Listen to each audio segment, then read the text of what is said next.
For our launching episode, we chose to dive into the world of regenerative agriculture and carbon markets, exploring the intricacies of emissions, players, and the critical role of soil carbon certification. My guest is Wiebke Schulz, project lead for certification at Regeneration in Bordeaux, France. Wiebke and I have known each other from our long-standing relationship from the Women in Food and Agriculture Mentorship. She shares her unparalleled expertise in issuing carbon credits on the voluntary carbon markets. At Regeneration, Wiebke is at the forefront of pioneering efforts in soil organic carbon certification, actively engaging with the RegenAg space to drive positive change in agriculture. She and I share a passion for empowering women in food and agriculture. So join us as we embark on this transformative journey together. With her expertise and our collective efforts, we're committed to providing a comprehensive perspective on agriculture STEM and propagating women's voices in agriculture, science, technology, engineering, and maths. I remember growing up on a farm where I saw all those elements interacting, and I realized that this entire field, pun intended, is actually entirely fascinating, and how all those components fit together, and the ultimate goal is to sustain and support families, and it brings together families and also segments of industry, entire industries actually, because agriculture it goes beyond just the fields and farmers and so on. It goes in there's so many aspects of it, of food, of technology, of biotechnology, and sciences, and so many key players in the world. And I believe that through our podcast, I want us to cover elements and speakers and professionals from the regulatory side, from corporations, from startups, also experts in segments of these industries, for example, sustainability or regenerative agriculture, such as yourself. Thank you very much, Thea. Thank you for inviting me today. It's an honor to be your first guest on this podcast. And I have some confidence due to the many hours we already talked in the past year. Maybe for the listeners, like Thea invited me and I'm her mentee. And for over a year now, she's mentoring me and we're having regular discussions. So I felt confident of this format and that there's a good flow between us. And I really like the idea of the podcast, and especially, as you said, giving a voice to women without putting focus on the gender, but putting focus on the professional experience. So I'm excited, and I'm looking forward to see where this is going. Giving a voice to women in agriculture through the 360 degrees perspective in technology, engineering, science, and math. And I think it's extremely important for every industry to include women's voices and women's perspective, and not just a gender implication, but also in terms of the professional perspective, because as human beings are entirely unique and our minds are wonderful, it's going to be a platform for men and women to improve the image and the perspective that the whole world has on agriculture. I love the idea we already talked about, which is to create the ripples of impact. You Absolutely. kind of let fall over this little stone, and it just pushes the next one and the next one, and then at some point you can create a movement or motivate people, and you might not even be aware of it.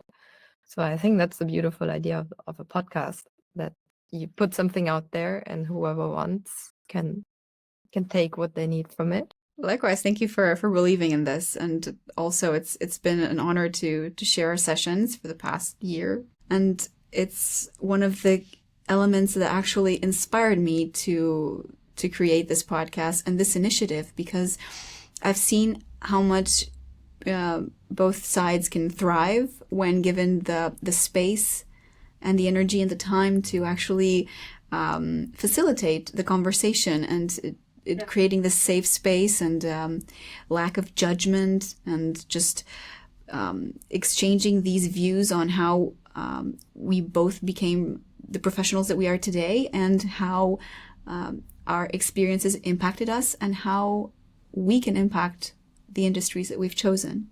So it's quite amazing to see how many women have been actually showing interest in the whole initiative, and they want to contribute. And I'm entirely certain that this is a way to actually provide support for this industry, because a lot of people have been doing such a great work in supporting agriculture, ag tech and biotech, clean tech, green tech, all these pillars of the industries that actually support our environment and the world we live in today. And I think that the way that we can, that these industries can thrive is that if they all work together. So I wish to provide the economic perspective and the revenue operations and the people side, because so far that's the one link that all these industries have, and it's the behavioral trait, the personality traits of somebody wanting to make the world a better place. Yeah, sure, it sounds like a cliche or like a utopia, but I think inherently we all want that. We all want a better world for ourselves, for our families, for people who are dear to us, and in hopes that most people will want to join, most listeners will want to join this movement, because it's not just about women, it's about how our actions inspire the rest of the world. So it doesn't have to be focused on one category of people, because the impact will be felt throughout the world and throughout generations. That's the entire goal.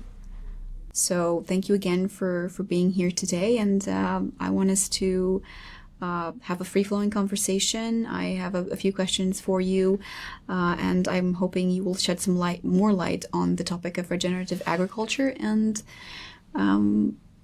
hopefully we'll spark more conversation online, and we'll take that further. The whole motto of this show and of the initiative is to create ripples of impact, and I know, because I've seen how touching people's lives leads to those people taking forward that feeling, that impact, and giving it forward to other people in their lives, and it's extremely inspiring for me and for the people that I've spoken with, and I'm happy that you also feel that way. Yes. So can you please tell us about your experience with regenerative agriculture and Regenerate? Yes. So I did a master's in agriculture and food economics. So I'm coming from this more macro perspective to agriculture, from an interest, like at the basis of it. I was an economist, and I was like, okay, like I want to combine this with something I'm passionate about. And I always felt close to food. I felt like it's so important. Everyone is in touch with it. Like we basically need it to live. Like everyone is eating every day, 3 times a day. So, and agriculture is such a complex field.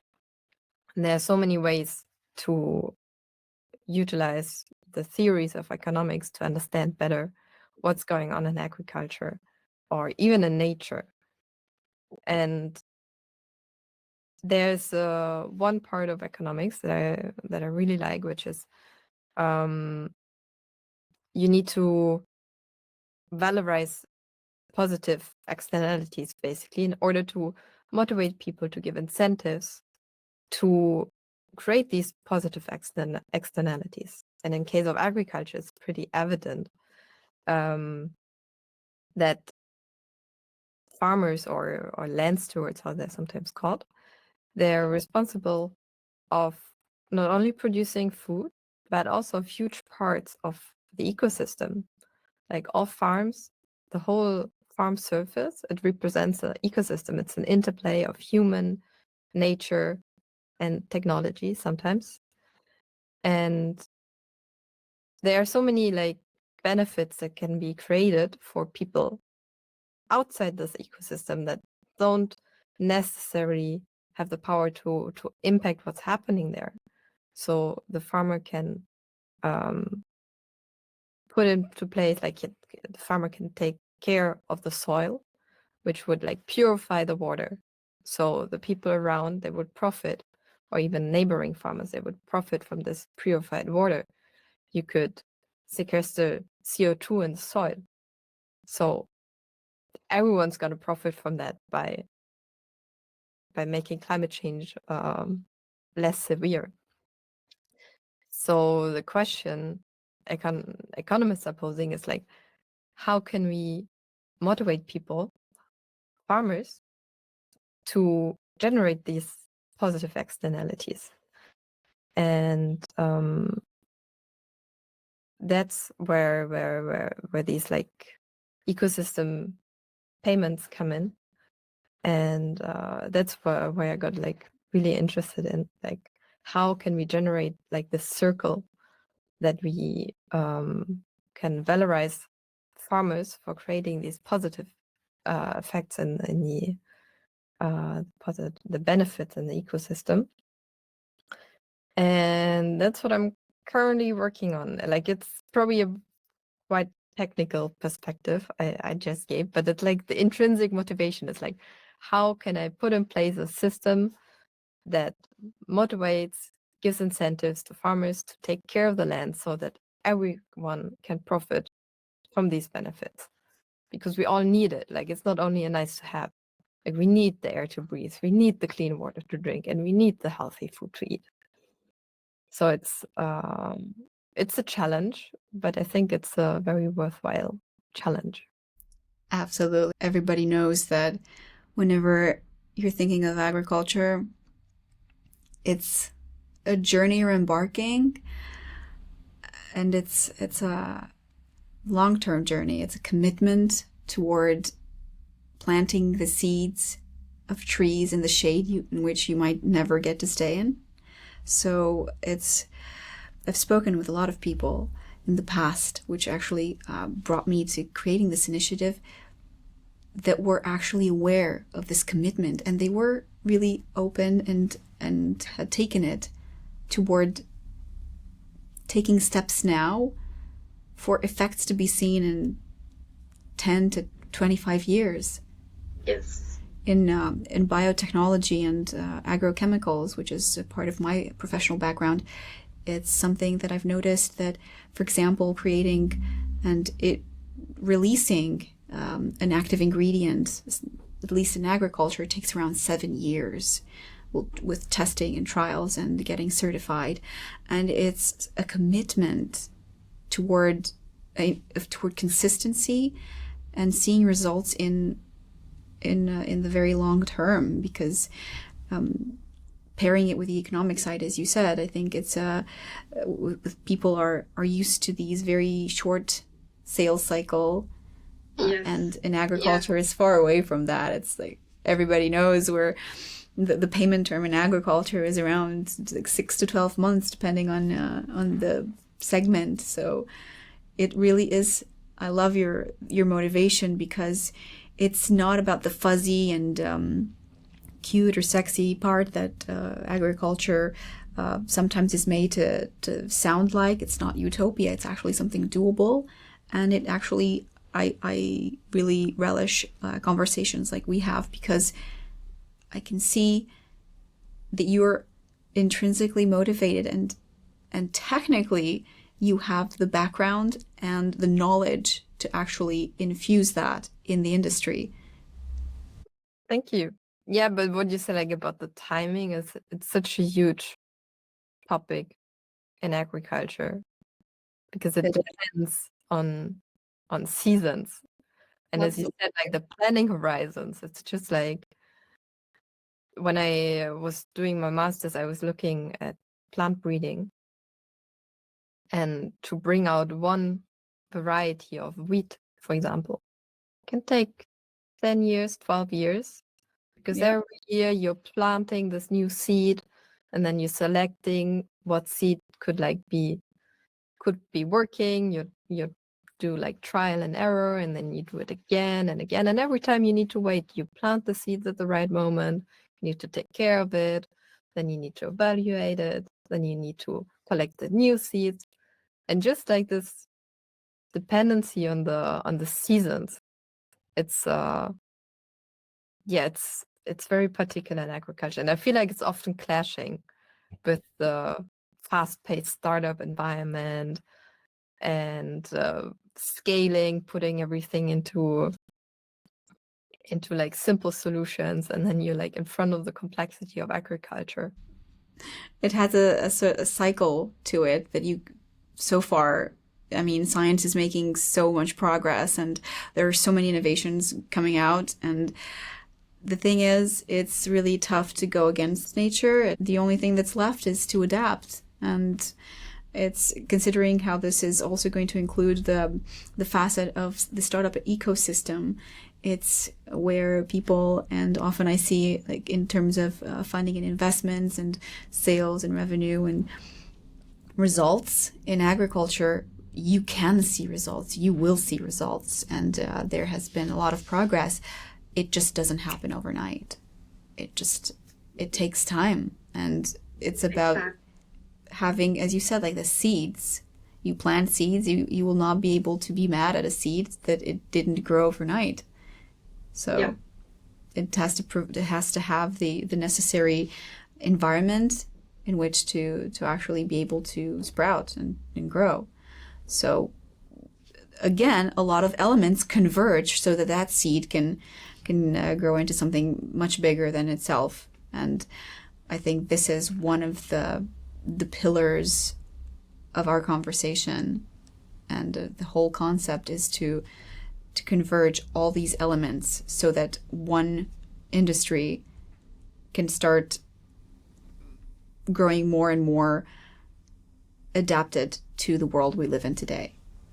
The concept of complexity is also, it's very important for regenerative agriculture, I feel, because with the conventional agriculture, to come back to the topic, like talk a bit more about RegenAg, like conventional agriculture, you try to simplify, right? You have monocultures, you put chemical inputs to make it easy. It's like I also, when you talk to farmers, it's very interesting, the psychological aspect of conventional farming.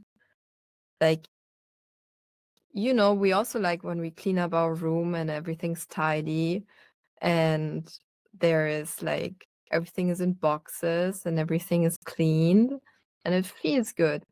And the same is true for the psychological aspect of conventional agriculture. Your field is going to be clean, there are going to be no weeds, your field edges, they're straight, you can see a long way, and you can see how everything is growing in the same height, in the same manner as it's planned. But it's against nature. Nature is not tidy. Nature is complex. And if you go, the concept of regenerative agriculture is to take the complexity, take the diversity, and profit from it, because we see that our conventional agriculture now is getting to limits. We had years of growing productivity in agriculture, and now we see, like, we got so dependent on these conventional systems that the risk is very elevated, especially the downside risk, meaning that if we have huge monocultures and there's one illness of a plant, like if everything's going to be diverse, the illness going to impact like maybe like a small share. But if everything is the same plant, the same plant variety, and there's an illness which unfortunately attacks maybe exactly this one plant variety, the impact is going to be huge. And now with climate change, we're seeing more and more of these hazards, and we have created very vulnerable systems with those very performant but very vulnerable systems with conventional agriculture. And the goals of regenerative agriculture is to turn down the dependency and turn down the vulnerability. Not saying the productivity is going to decline, maybe the spike of productivity is going to decline. But in terms of having a reliable system and being less vulnerable to hazards, the aim is nevertheless to have steady yields and to have like Hopefully. continuous productivity. Yeah, that's the whole thing that people, I think, are trying to control. It's the predictability of it. And from the revenue operation side, I know that reliability and predictability are aspects that are often really something sought after. And I think it's, again, when you're dealing with nature, you don't have to be an expert to realize that it's really hard to have predictability from nature and from like the weather. There are entire industries, because, for example, last year I was attending an event on fintech, and a lot of people were asking me, "You're in agriculture, you're in ag tech. What are you doing at this event?" And I asked them, "Well, you know how large farms have a lot of equipment and technology and assets? I'm sure everybody's familiar with assets. And, there's that thing, it's called insurance and so on. And there are so many aspects that come from that and are beneath the entire business that is a farm. There's trading, there are so many facets of it. And that is how all these converge. It's fintech, it's biotech, it's ag tech, it's satellite monitoring, and it's soil sensing. And this is kind of the thing that I'm super passionate about, the fact that it's the entire column of the soil and water all the way to space. And it's like satellite monitoring and International Space Station that's growing plants in space. I think it's, again, when you have this view of the world, and I love how you said earlier that it's what inspired you to look on the more technical side of agriculture, and that actually swayed you toward getting into regenerative agriculture.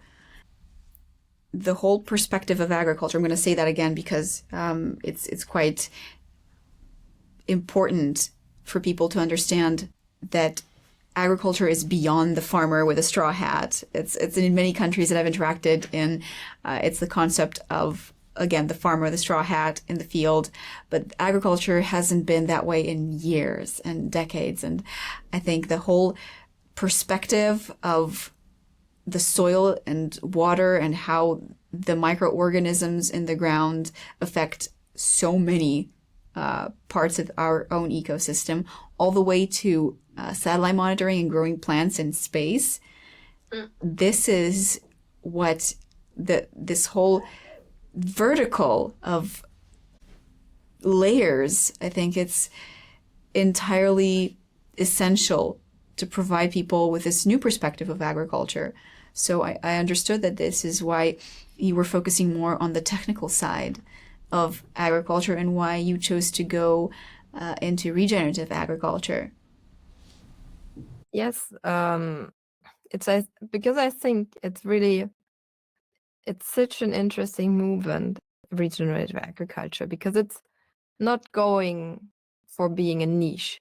The ambition is not to be another label like organic farming. The ambition is to introduce new, or rather old, practices, because farmers were practicing regenerative agriculture for hundreds of years before we've started conventional agriculture, which is like something agriculture systems are going through only like for the past 80 years.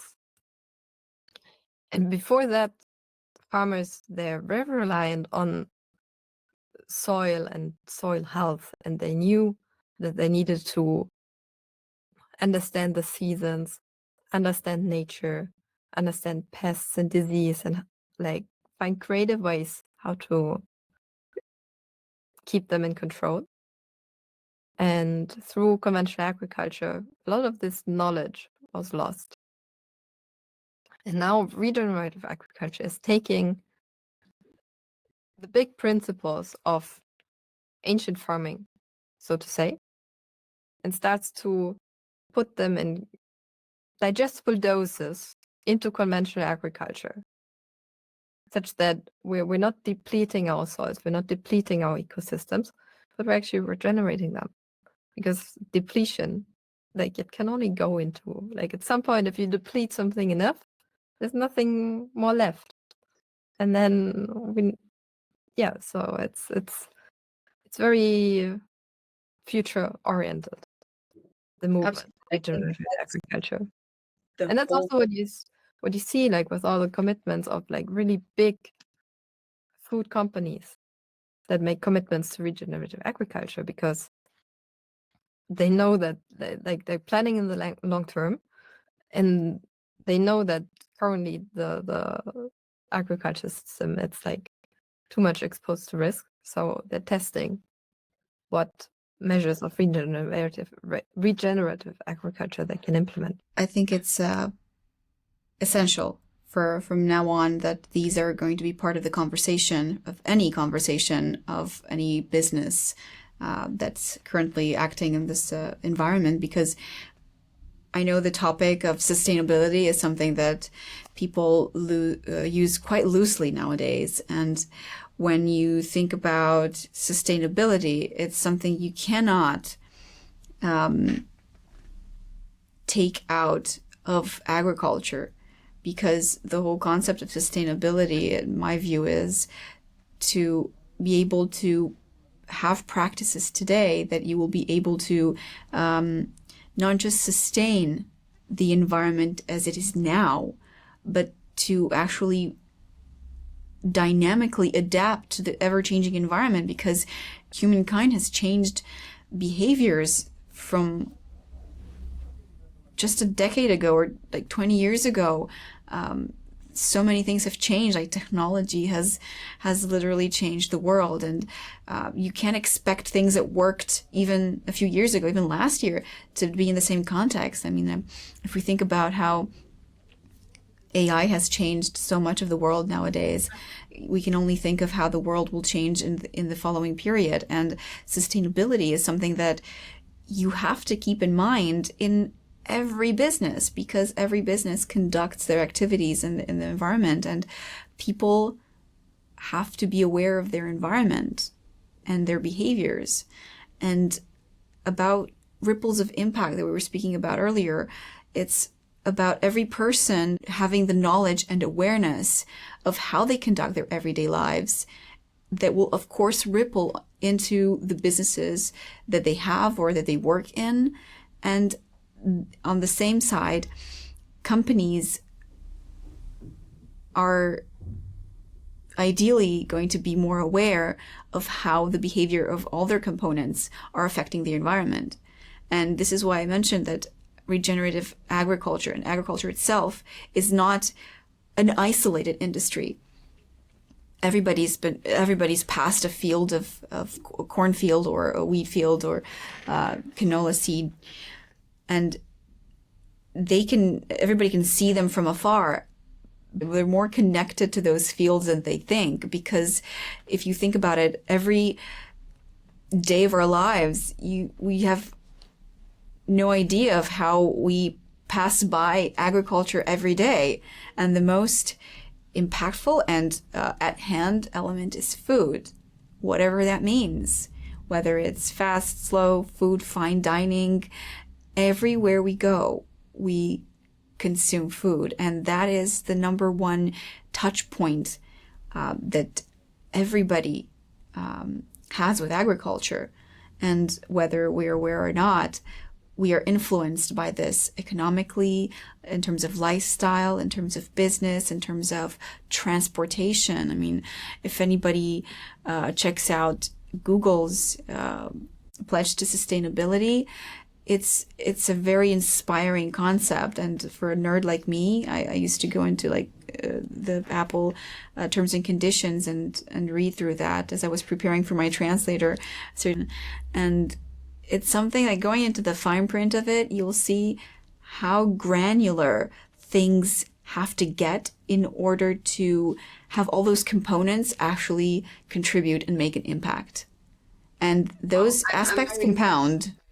To be honest, I'm very impressed by that. Like, to be honest, never had the stamina, so to say, to look into the terms of and conditions. Like, maybe sometimes I check like 1 or 2 paragraphs, but really reading through a whole terms and conditions. Well, you are very aware of these pledges for regenerative agriculture and sustainability and ESG, and for everybody familiar about these, it's how not just talking about it helps. Actually, following up on that is very important. And I noticed that there was this mention that regarding transport and how Google contributes to sustainability in terms of Google Maps. And that was really fascinating, because if you think about the supply chain in agriculture, it's something that is really important. So you can't have a business without distribution, right? So if you think about this and apply the transport part into the bigger image of sustainability, the environment, regenerative agriculture, you start thinking and seeing the cogs in the machine. And when you put them together, you realize that things actually do start moving better, because a more holistic image you have of how it works, I think that's how companies overall can start seeing ways, and individuals can start seeing ways in which they can contribute to those things. Because when there are people saying, oh, but my efforts don't matter, or if I don't know, ride an electric bicycle, or I drive an electric car, that won't matter because there are people out there using their private jets and, so on. But it matters. Every gesture matters. And eventually, more and more people will see how it matters. So if you're talking about changing behaviors, we're talking about starting and leading by example. Like, every person can have this gesture, and again, they can inspire others. I think really like a internal drive, and like to gather knowledge. And also my studies, they've helped me a lot to understand the levers, and understand the mechanisms of markets and exchanges, and how do you create incentives, and how do you create efficient systems, like all these questions in economics. And also just like very, very plain skills in like reading texts fast, understanding texts, reading scientific articles, how to understand if something is how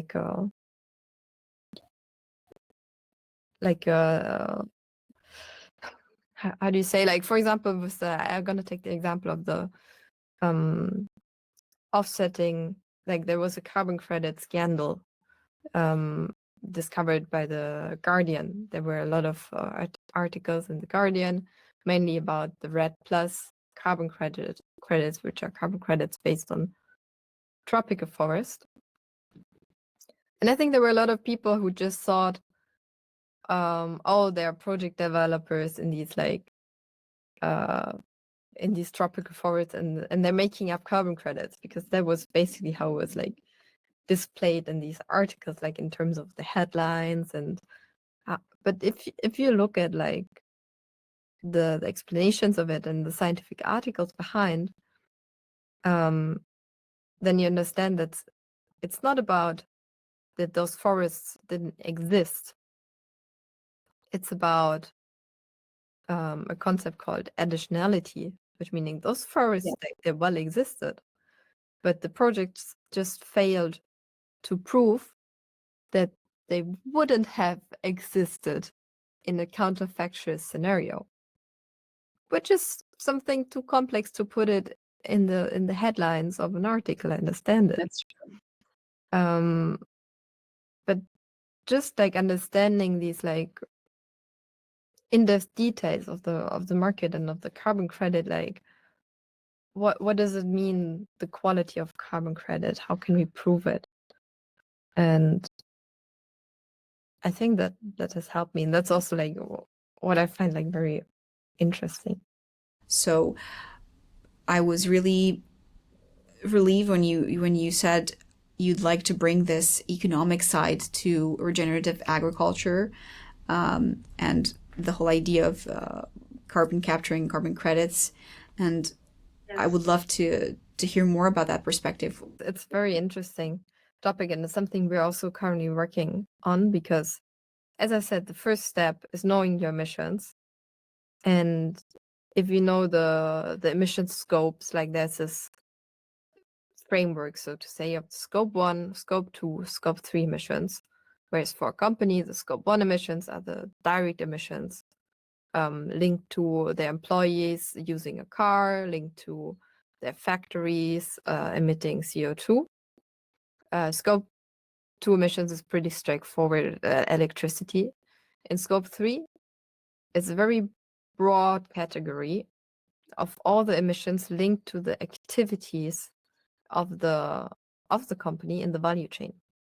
So for food and ag companies, that's typically also the emissions of the farm. So when this food and ag company is accounting for its own emission, at some point, very soon actually, it's going to look at the farm emissions. And it's a huge challenge actually to calculate farm emissions, because often these companies, they source from many farms in many different parts of the world, and Hard to keep track. they might not source all products of this farm. Maybe they source only one crop from that farm. Yeah. So the counting is getting quite difficult. But there are companies looking at that, specializing in that. And Regeneration is also working on this challenge, and we're exchanging with our partners, and we're also having measurements in place in order to calculate those emissions on the farm. But any solution that I see on the market, I would like to see so much more granularity in it. Yeah. Because in order to really manage how to reduce emissions, you really have to go into the detail, and that's where it gets difficult. Absolutely. It does have to get granular, and pun intended, it has to. It has to go quite deep to the roots, because it's really important that all those aspects be taken into consideration. Can you tell me more about what was the main thing that supported you in understanding this whole environment when you started out with the Regeneration? Yes, with pleasure. So also for the others, for 2 years now, I'm working at for a French startup, which is called Regeneration in Bordeaux. So here right now, I'm in Bordeaux. And we're working with French farmers to accompany them on their transition to regenerative agriculture. And we're doing it in 2 ways. And one way is the technical side of it, because there's a huge knowledge gap, and it's one of the major entry barriers to the transition to regenerative agriculture, is that farmers, they're already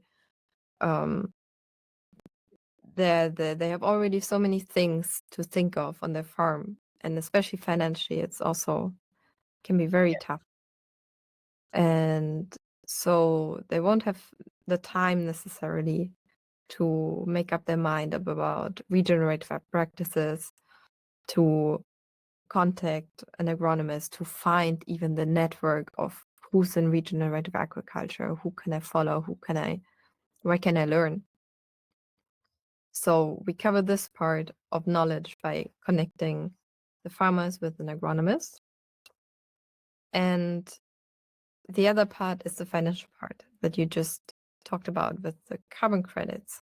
And there it's pretty unique in regenerative agriculture, that there's a whole process where we can actually sequester carbon, like we can actually remove it from the atmosphere.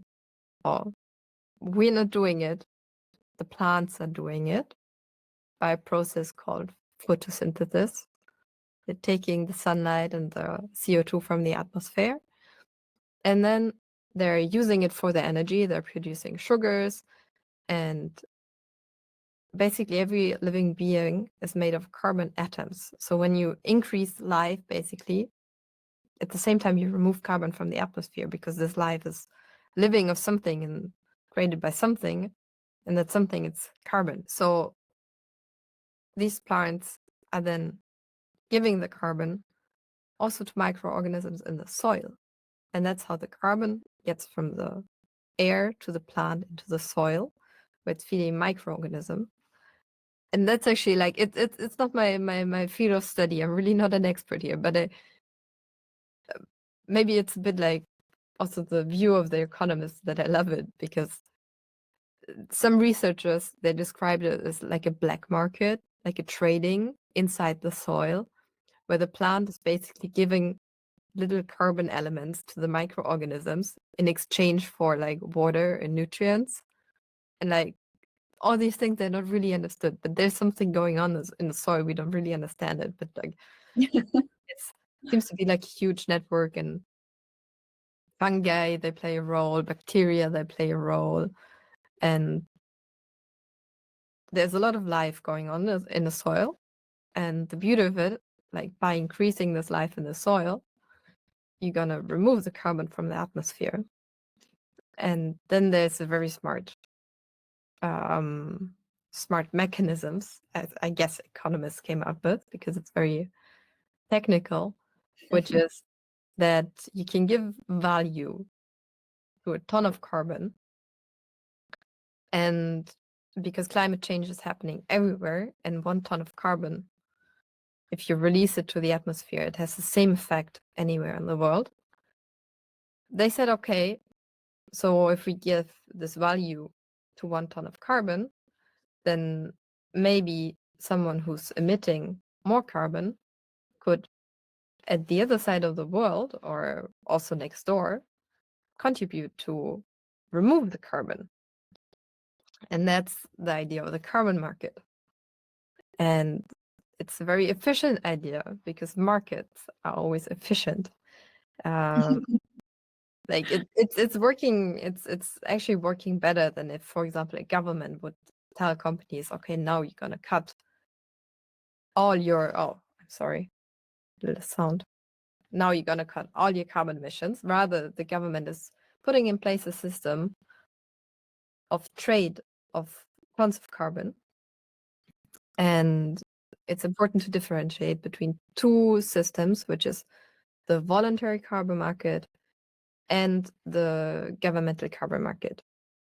And what we are working on is the voluntary carbon market, which means all companies engaged in the voluntary carbon market, already it's voluntary for them.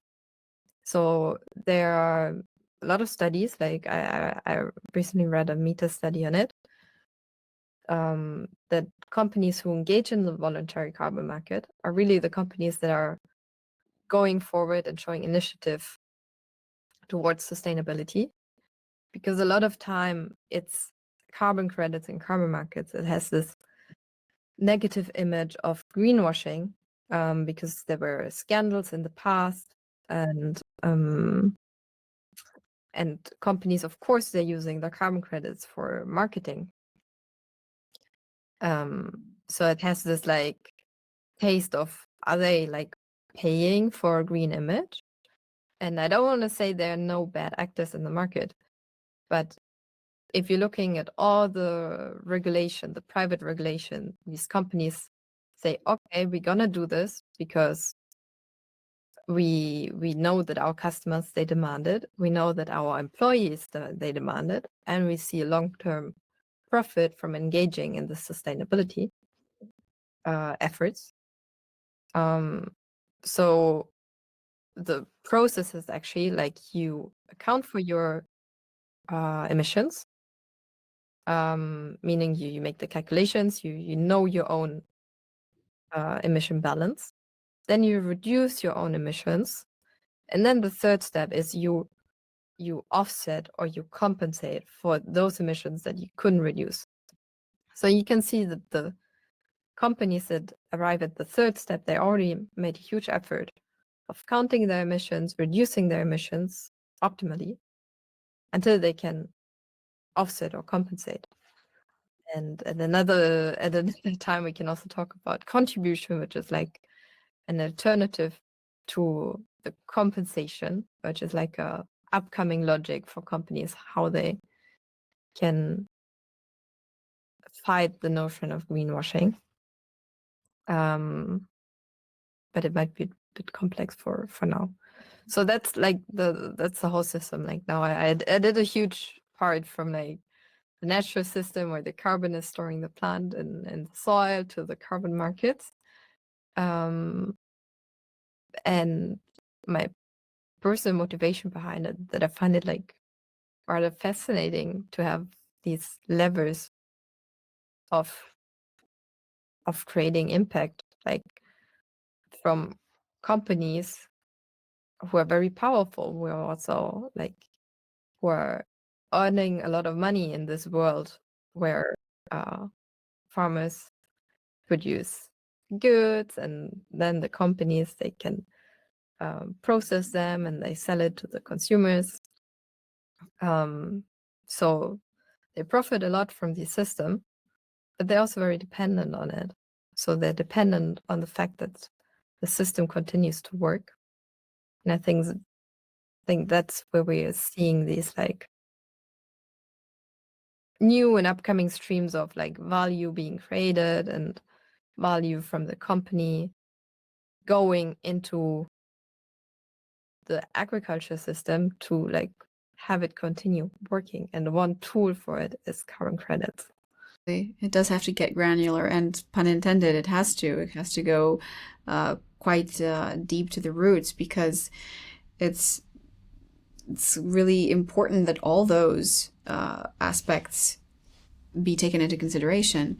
And from your experience with regeneration, can you tell me what are the main players that are included in this ecosystem of regenerative agriculture and carbon credit system? I'm more interested in the category, because we're talking here about inclusion, especially since the whole idea is to see what are the facets and, of course, like the vantage points of each part of this industry. So you mentioned earlier about farmers. In our conversation, you spoke about, when we spoke about voluntary carbon markets, it really helped me see and understand better when you showed me the categories of players in the system.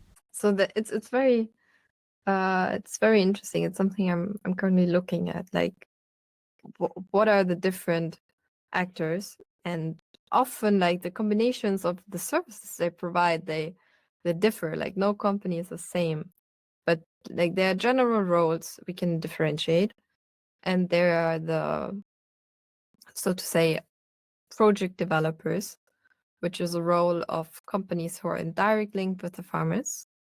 Like those are the companies putting into place really the financial wheel, which is gonna sell carbon credits to companies, gather data from the farm, and put into place a program which is hopefully fair towards the farmers to pay them for the environmental services and for the regenerative practices they put into place. So regeneration typically falls into the category of this project developer. Then, of course, there are the clients, which are the companies buying carbon credits. They're the farmers who are hopefully not the clients, because the farmers are those who should be paid, not the ones who should be paying. I think not all actors in the market have understood this principle, but I think it's very important. I think it's still adjusting to this. The more we have awareness about how these layers interact, how these players interact, I think it's going to be much more rapid development. And then there are two sides to the carbon accounting, so to say. There's the insetting side, which is where we're looking on the emissions and we're looking on the scope 3 emissions of companies. And we don't even need to talk about carbon credits in insetting, meaning companies, they're interested in reducing their scope 3 emissions, and they can do it exactly by accounting for emissions and reducing emissions. And the CO2 removal, it's a very novel part in the insetting, where the SBTI, the GHG protocol, which are voluntary protocols for companies, now they give out new guidance for the food, land, agriculture companies, which is like the flag guidance. And there are new rules on how to account for the removal of CO2 in the case of insetting. So they're going to be actors really focusing on the insetting case to accompany food and ag, like flag companies, to reduce their scope 3 emissions. And then they're going to be companies more focused on the offsetting aspect of it, which meaning they're going to accompany the farmers, but they're going to get the money for accompanying the farmers by selling carbon credits to companies that are not flag companies. So this is the big difference between the insetting and the offsetting. The insetting is happening in the value chain of flag companies, and the offsetting is basically you have the same activities of removing carbon, storing carbon in the soil, or reducing emissions, but you're going to sell them outside the value chain to companies who are looking for carbon credits to offset their emissions or to contribute to products, to projects. So these are two different actors. And it's sometimes hard to differentiate between the two directions. If it's insetting, offsetting, sometimes people are using the vocabulary of the offsetting with the carbon credits and the tons of carbon in an insetting context, which is intuitive, but can get a bit messy. For sharing that. I really appreciate how you bringing in this your own understanding. This is very important for the whole idea of this, because it's the way we are able to take in information of what's going on, and especially in these environments where they're highly technical, much more technical than people can understand that have not had special training or studies in universities on agriculture and the economics of the agri-food value chain. And it's really important to convey these with more simplicity, and I really appreciate you doing that. It certainly helped me in our conversations, since our mentorship sessions are two-way streets. And what I really would love to know is, what are some aspects, anything you'd like to share on what you believe can inspire and motivate more women and girls in science in agriculture. I mean, I heard your story about the economic side, and I'm really happy to see how excited you are about it, and it actually does pair well with my enthusiasm. And what is it that you would tell girls and women in science?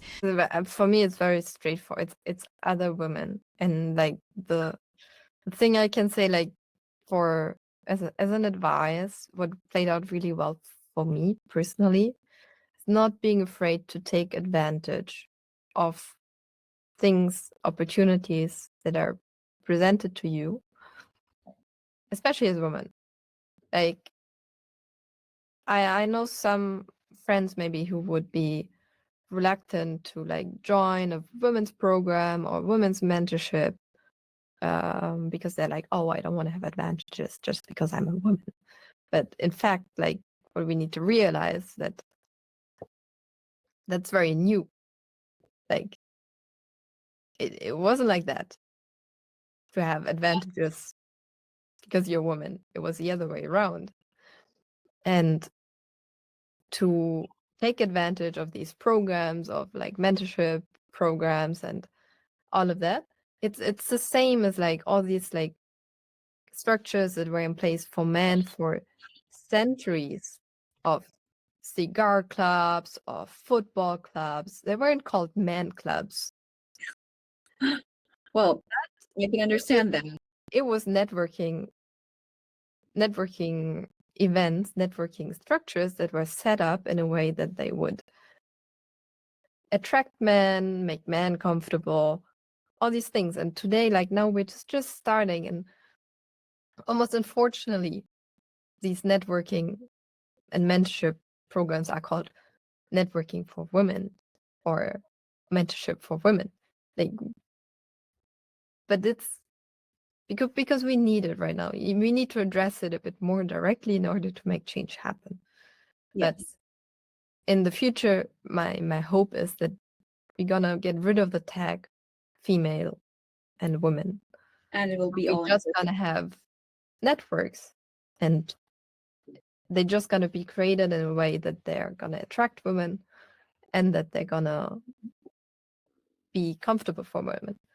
So I hope that's where we're going to. And that's why I say like everyone who can like profit from these opportunities that are currently created and that we currently have. Absolutely. And I think you've put it very, very perfectly aligned with this whole concept, because everybody needs allies. And when good faith meets action, I think that's where alliances are formed. And the whole concept is just, it's again to give voice to women in these all of these segments, because this is how, to be honest, if I go on to the technical side, more data means a much better perspective, much more in detail. So the information that you have, as if it's more comprehensive, it's complete, that's how you know you have something to rely on. It's the foundation of anything. It's the foundation of mastery. When you want to have a master image of something, you have to include all the angles, all the vantage points. And this is the entire mission of what we're talking about here. It's about you as a human being and how you got to the point where you are now, and to actually be part of this industry, which itself is part of impact and a contribution to this world for the current times and for future generations. It's something that we have to discuss. It's something we have to bring to the table. It's, to be honest, it's bullshit free. It has to happen this way.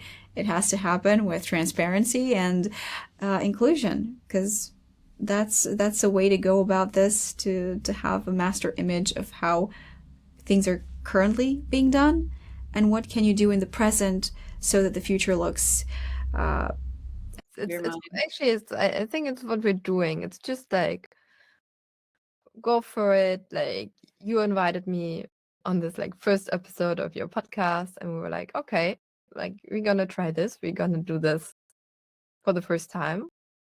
yeah. And we both like, really, I'm so impressed. Like, we're both in the studio, like we made it happen.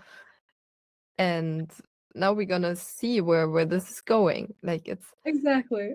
it's trial and error. And I don't think there's anything like failure, because it's just information. Whatever happens, we are having these conversations, we are exchanging energies like this, and I know that we can only do better from now on. So we're learning as we go along, and the most important thing, I believe, is to continue having these spaces and these conversations, as well as we'll have in our mentoring sessions, where we'll both learn about this, and where we'll also take away with us from our conversation to our other interactions. You know, as I say, done is the engine of more, and I was entirely certain that my mind was cooking all of these after all the conversations that I had in the past few years, and definitely in the back of your mind in all your interactions with farmers and with the startup environment. I'm pretty sure that it was like a natural continuation of our paths. So whenever there are spaces where we can talk about this, great things can happen, and great conversations spark great ideas. And being brave. We just tried. We both were nervous in the beginning. Absolutely. And I think it's a natural thing where anybody who has an intention to create impact, I know it will definitely reach the right ears and the right eyes. So I'm sure we'll find our tribe. I'm really grateful for having our conversation today, and I'm really excited to see how this plays out in the real world, where people will engage and will listen. Yes, I'm really excited to see where this is going. Through this, I know that I'm committed to bringing more voices of women, and I've met some remarkable women in the past few years. This is why we're here, and I want to make these voices heard. So thank you so much for your time, Wiebke. I know it's been a beautiful conversation for me. I know that we will continue this, and I hope to see you, to have this episode be a recurrent one. Yes, see you soon, Thea. Thank you for listening and for your support in amplifying women's voices in agriculture STEM. Reach out and join us if you want to create ripples of impact and contribute to a lasting legacy in this industry.